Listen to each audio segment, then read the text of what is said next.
Good morning and welcome to Unity of Kona. Aloha. Aloha. And what a beautiful day we have. Really nice to be, nice, clear, clean skies. As we start our service this morning, let's start with our affirmation for the month of June. And here we go. And the affirmation is, in the stillness, I surrender to the presence and power of God within me. I am grateful. If we can say that together now. In the stillness, I surrender to the presence and power of God within me. I am grateful. Good. Because, we all love Ingrid.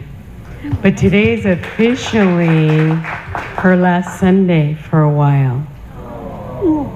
Because she got a new job, a fancy job on the mainland, but they're going to fly her home once a month, so she'll still be with us. But technically, this is her last Sunday, because she's got to prepare to go and train and do all kinds of things in Washington, D.C., right? Yeah. So she'll be on the East Coast again. Remember, she did this once before, and she came back. So this is a little bit of a longer job, but very, very important work she does. Thank you. Do you want to say anything about it? About the job? Anything.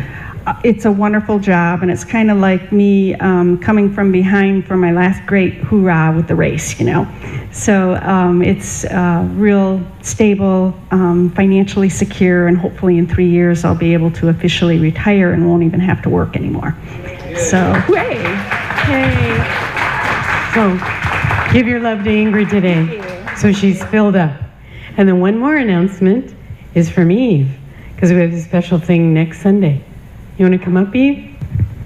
Aloha and good morning. Good morning. Jim Carey and I are members of Tsukio Maikari, which is an organization, a spiritual path that came out of Japan in the late 50s, and it has spread all over the world. It's an opportunity for people to have a closer relationship with God by giving light, giving and receiving divine light. So Jim and I will be happy to offer light to anybody who would like to receive next Sunday after the service. This light is really a wonderful thing. It makes you feel so peaceful when you receive it. And I hope that many of you will stay and receive. Thank you very much for the opportunity.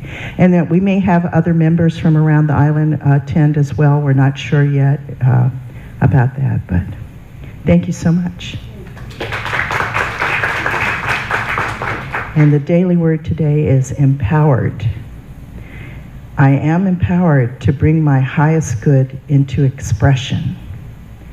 The Gospel of John shares how the crippled man at the pool of Bethesda learned the words and rituals that could lead to his healing, even though he had not been able to achieve that goal.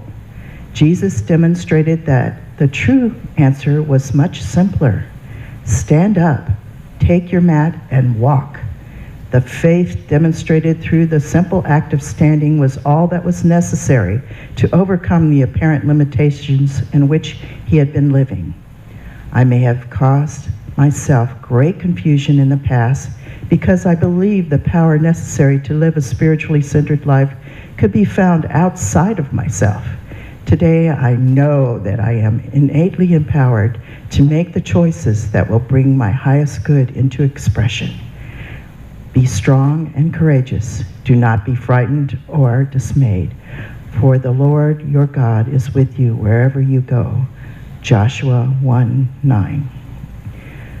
The word again is empowered, and everyone can repeat with me. I am empowered to bring my highest good into expression. Thank you. And now's the time where I ask you to join me in visualizing our sanctuary as a beautiful heart. And we see this heart moving in and around and through each one of us, moving back into Sunday school, Kayla and our children, And allow your heart to be filled right here and right now with your love, your caring, compassion that you have for yourselves and each other. Breathing into our heart space, we feel gratitude and appreciation for life. And in these moments, allowing that heart to be full. If you know of anyone in need of prayer, see them in our heart. And if you know of any circumstance in our world, in your world, in need of prayer, let us see it in our heart as we sing the prayer for protection. And now is our time for centering in prayer. So I invite you to just close your eyes, get comfortable where you are. And we begin this time by just breathing. We take in a deep breath, that very breath of life that is God. We hold it for just a moment. As we exhale, we begin to relax.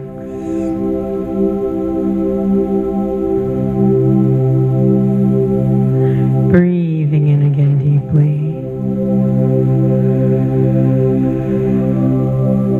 Holding it briefly. As we exhale this time, we quiet our mind. We calm our emotions.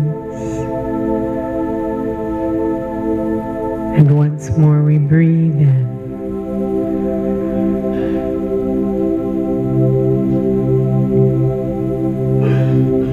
As we exhale this time, we rest in the consciousness of our heart.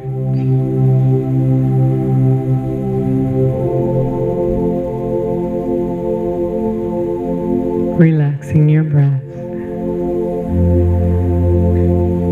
And allowing Spirit to be with you, filling you and nurturing you. God is the empowering essence of life, and we are empowered each day to do our best.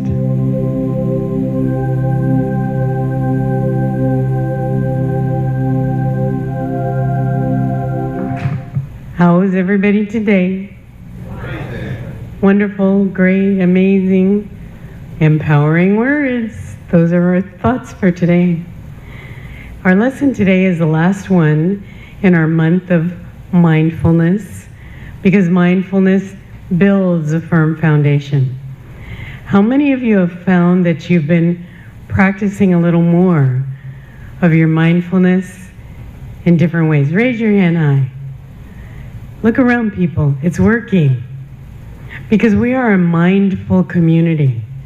In all ways, we give to the community, we give to ourselves, and we give to each other. And that's why in Unity, when we do the Circulation Day, I've been doing them for like 40 years. And before we had our thrift store, that's what we did annually, was Circulation Day. And in it, we just let anyone have anything they want. And you get to know your issues about stuff. You get to learn a whole lot about you and other people. And you get to practice giving and receiving. A lot of us are good givers, but how many of us receive? And that's what mindfulness teaches us. Is I want to learn, we want to learn how to be a better receiver on this planet. And in doing so, we had a beautiful morning, haven't we? We looked, Kay and I were driving down, we go, is that blue sky? It wasn't, and I said, I thought I had my glasses on for a minute, but I didn't. And yesterday, and the sun set, we're blessed. So let's receive it in God's grace. And for Circulation Day, we've let people know that are delivering goods and services to Pune that we have lots of things for free. Anybody coming from Hilo in need, they can come here and take whatever they want. So a lot of people will be blessed. We have a lot of homeless here. We met a lot of them through our thrift store. And it taught us to be mindful, very, very mindful of what's happening in our world. And so any part that we can be of giving and receiving, we will do so, won't we? Yes, we will. So when we know that Charles and Myrtle Fillmore, who created Unity, they came together in very mysterious ways. They had no plans of creating a religion. They just found healing within prayer and positivity and prosperity thinking. So all of us are learning how to do these things. Unity has 5 spiritual principles. They're in the front of your bulletin. But today I'm going to take it into another direction of something that I learned several years ago about 5 precepts. And I went to a silent retreat. How many of you have ever gone to a silent retreat? Did you love it? Did you go through a lot of stuff when you're there? Because remember, when you go on a silent retreat, you're not talking to anyone, supposedly. Even when you're eating, resting, meditating, you're sitting in the silence. And what are you hearing in that silence? In the beginning, what is it? It's that mind working overtime and telling you, what are you doing here? Have you lost your mind? How can you be quiet for 5 days? I don't know, but I love it.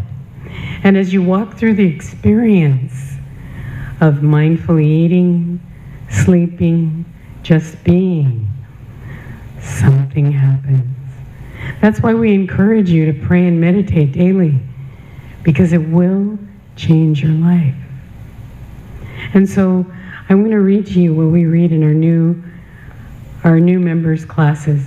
And this is what Myrtle Fillmore did. And I tell you often that every letter that she received from anyone all over the world, she answered them. She wrote them back. And here's a practice that she had every day. The silence is a kind of stillness, a place of retreat into which we may enter, and having entered, may know the truth. We go into the silence by observing instructions, be still, and know. The only way to really know is to become perfectly still, to get away from the outer and look for things in the inner quiet where we are alone with wisdom. In the silence, wisdom is given for every need. The silence is like the sun. It is always shining. It brings forth the best in us. What is the best in you? How do you want to manifest that in our world? The retreat I went on was a retreat by a Zen master, and he taught these precepts as he created a hospice center project in San Francisco. And he worked with people, thousands of people in hospice. And for those of you who don't know, hospice is an end-of-life experience, supposedly, because a lot of people get better and they don't just have 6 months to live.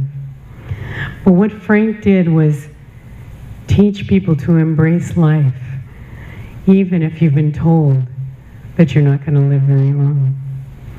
And so when I went to this retreat, I thought, I think I'm a little nuts to be going to something on death and dying. But in my experience, in my work, some of my most powerful experiences are when someone is dying.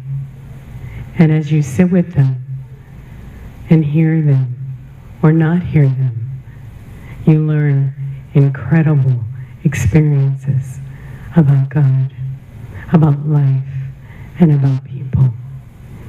And so in this time that we did this mindfulness retreat, we ate in silence, we walked mindfully over this beautiful property like we did at Jim and Chuck's, and we just sat for hours. And Frank would tell us little stories about people that he had worked with. And one of the most powerful times was he had a stack of black and white photos of hundreds of people that he worked with. And in silence, with no direction, we began to pass these pictures around our big circle. And we had to become aware of what we thought when we saw them, what we felt when we saw them. It was so powerful. Some of us cried, some of us smiled, and we knew nothing about these people. And we kept going around and around and around, and it seemed like hours.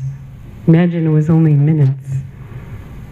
But we had to become more aware of ourselves, what we felt about life and death, and people that we don't know, because we knew nothing about them.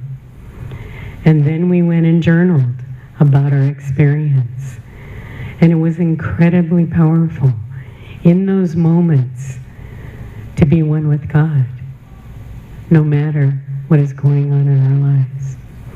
And that's what meditation and being in the silence will do.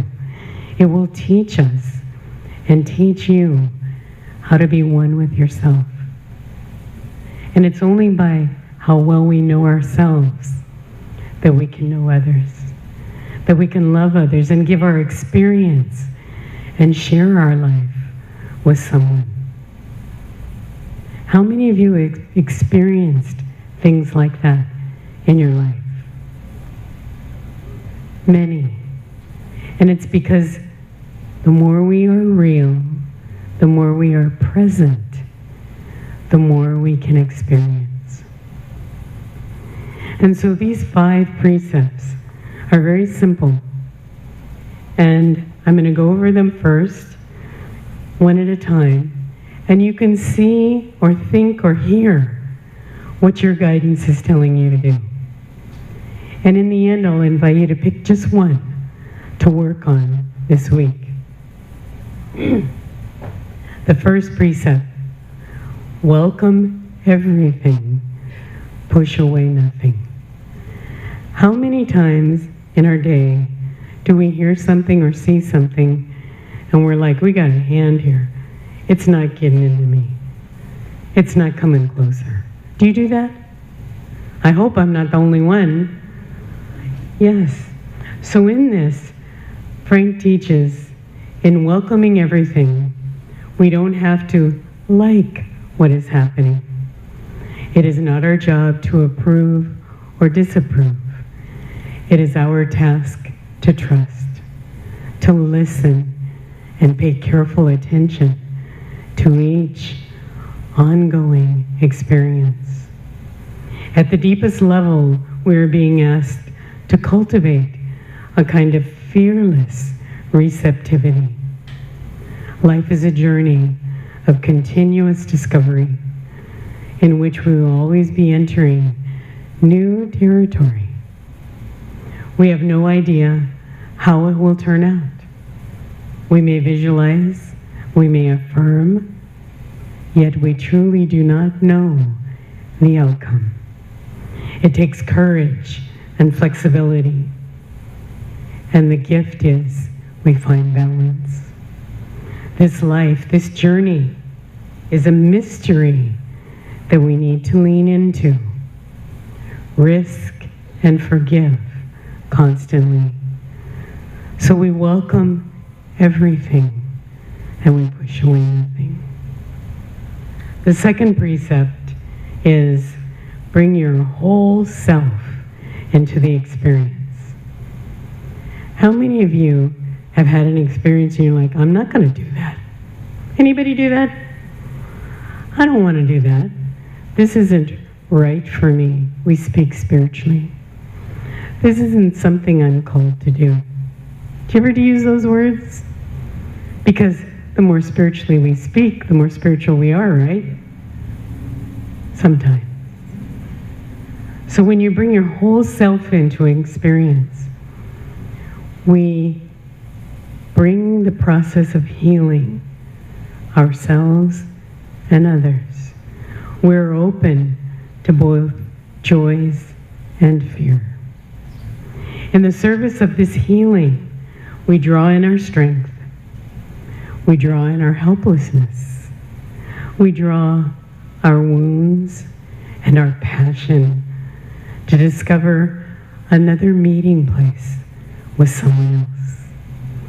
I know many of you have experienced in conversation when you make that connection with someone and you don't even need to say any words because it's so powerful. And that is God, that highest self in each one of us expressing. This allows us to touch another human being, and maybe they're in pain, but we learn to experience compassion and empathy. We learn to let go of our fear and our doubt. We have to invite it all in. We can't travel with others in this wonderful territory we call life if we haven't explored it ourselves. It's in the exploration of our own inner life that enables us to form an empathetic bridge to another person. The third precept is don't wait. I personally have been a waiter all my life, and not the kind that serves people food. I've always learned patience is the greatest virtue, right? Besides love. So I trained myself to be patient. And sometimes when you wait and wait and wait, nothing happens, or you lose an opportunity. So by doing this project and doing this experience of this retreat, I began to practice not waiting. And in it, he says, patience is different than waiting. So I had to ponder that and learn about it. And Charles Fillmore also wrote about this. And he said, when we wait, we are full of expectations. Now picture yourself wanting something and waiting for it to happen. We were trained on Christmas Eve to wait till Christmas morning because Santa would come. How many of you stayed awake, tried to, all night to get a glimpse? So who ate those cookies anyway? Our belief. Oh, Sam's got his hand up. He ate the cookies. So when we wait, we have expectations. When we wait, we miss this moment of what life has to offer. When we worry or strategize about what the future holds for us, we miss the opportunities that are right in front of us. Frank teaches, in waiting for a moment, especially the moment of death, we miss so many moments of living. Don't wait. If there is someone you love, tell him or her that you love them right now. Allow the precarious nature of this life to show you what is important. Then you enter fully. How many of you are Star Trek fans? The old and gold. Look at all these people. I watched it a ton. I've been married to people who are into it. Big. But one of the lessons, no, it was all spiritual to me, Star Trek and all the adventures. So, I don't know if you remember this episode. I have no idea what it is about. Joe will know. But it's when Spock and number one, Captain Kirk, they were standing at this portal, and it was invisible. But there was a shield there, and they needed to get to the other side. So, Spock, in his wisdom, he goes through it. Kirk's over there anxious and crazy, trying to figure out how he did that. And so what Spock told him he had to do was lower his expectations. And then he would be allowed to go through.